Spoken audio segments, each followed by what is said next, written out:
셰익스피어는 장미를 다른 네임, 이름으로 불러도 그 향기는 여전히 달콤할 거라고 말했습니다. 사물의 이름은 본질에 영향을 주지 않는다는 것, 이게 바로 통념이었죠. 바로 이 유명한 문장이죠. 이름이 뭐 그리 중요하겠는가? 이름은 그저 라벨일 뿐이라는 생각, 오랫동안 우린 그렇게 믿어왔습니다. 그런데 정말 그럴까요? 만약에 그 이름이, 그 단어가 우리가 사물을 보는 방식 자체를 바꾼다면요? 스탠퍼드 대학의 레라 브로디츠키 교수는 바로 이 지점에서 아주 흥미로운 반박을 시작합니다. 브로디츠키 교수의 주장은 이겁니다. 언어는 단순히 생각을 전달하는 도구가 아니라는 거예요. 오히려 우리의 생각과 인식을 만드는 아주 강력한 힘을 가지고 있다는 거죠. 셰익스피어가 중요하지 않다고 했던 바로 그 name, 이름이 다시 문제의 핵심으로 떠오릅니다.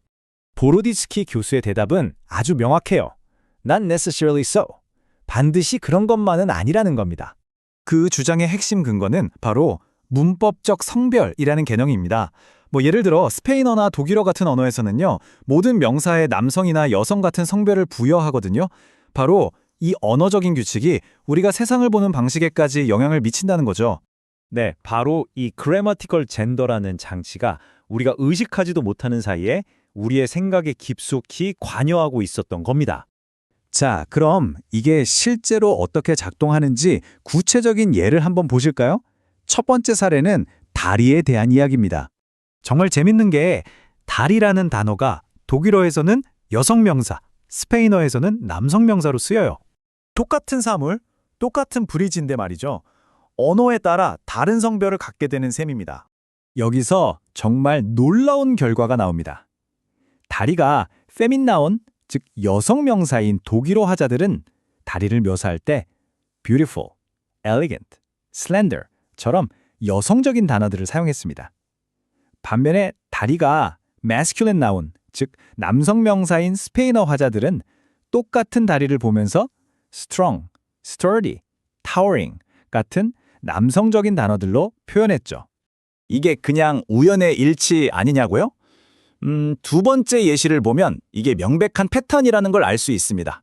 이번엔 열쇠의 비밀을 파헤쳐보죠. 이번에는 상황이 다리와는 정반대로 적용됐다는 게 핵심입니다.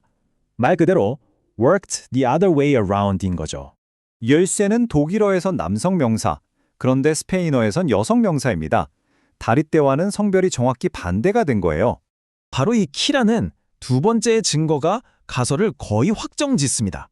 결과는 어땠을까요? 이번에도 예측 그대로였습니다. 열쇠가 남성 명사인 독일어 화자들은 heavy, jagged, 메탈 같은 단어들을 떠올렸고요. 반대로 열쇠가 여성 명사인 스페인어 화자들은 golden, lovely, little 같은 단어들로 열쇠를 상상했죠. 문법적 성별이 사물의 characteristics, 즉 특성을 subconsciously, 무의식적으로 부여하도록 만든 겁니다. 자, 이 사례들이 말해주는 건 명확합니다. 첫째, 언어는 사물의 특정 성격을 부여하고요. 둘째, 이 과정은 우리가 전혀 의식하지 못하는 사이에 일어나죠. 그리고 마지막으로 바로 이 과정이 우리가 사물을 인식하는 방식을 결정해버린다는 겁니다. 이 모든 일의 배후에는 바로 subconsciously, 무의식이 있습니다. 우리도 모르는 사이에 벌어지는 일인 거죠. 그럼 이 연구가 우리에게 보여주는 더 큰 그림은 뭘까요? 결론은 이겁니다. 언어는 단순히 의사소통을 위한 도구가 아니에요. 그 이상이죠.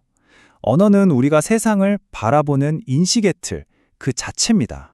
우리가 현실이라고 믿는 그 perception, 즉 인식조차도 결국 우리가 쓰는 언어라는 필터를 거쳐서 만들어진다는 이야기입니다. 결국 핵심 논리는 이것입니다. 문법적 성별이라는 언어적 장치가 사물에 대한 인간의 사고방식을 결정짓는다는 것. 이 지문의 핵심 논리를 명확히 이해해야 합니다.